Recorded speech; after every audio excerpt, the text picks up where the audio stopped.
నెల జీతం, నెల పెన్షన్, వృద్ధులకి వికలాంగులకి పెన్షను, నెలవారీ జీతాలు ఉద్యోగులకి, అలాగే ఆ ఉద్యోగస్తులు రిటైర్ అయిన వాళ్ళకి పెన్షన్. దీనికి సంబంధించినటువంటి డబ్బులకి ఇదివరకు లోటు ఉండేది కాదు. కానీ ఈ పెన్షన్లకు సంబంధించినటువంటి సొమ్ములతో పాటుగా ప్రభుత్వానికి సంబంధించిన ఏదో ఒక పథకానికి సంబంధించిన డబ్బులు వేయాల్సి రావడంతో సమస్య అయ్యేది.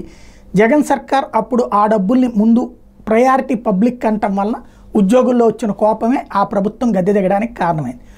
ఇప్పుడు సీన్ కట్ చేస్తే బాబు వచ్చాక 1వ తారీఖు జీతాలు, 1వ తారీఖు పెన్షన్లు అన్నటువంటి సిస్టమ్ పర్ఫెక్ట్గా రన్ చేస్తున్నారు. అదే సందర్భంలో అప్పులు ఎందుకు తగ్గినాయి అంటే సంక్షేమ పథకాలు ఇవ్వనప్పుడు డబ్బులు అప్పులు ఇంకేమవుతాయి కాబట్టి నడుస్తుంది. ఇప్పుడు అలాగని చెప్పి నెలాఖరికి వచ్చేటప్పటికి అప్పులు తప్పట్ల. ఈ 2 వారాలు అప్పు తీసుకోలేదని అనుకున్నాం.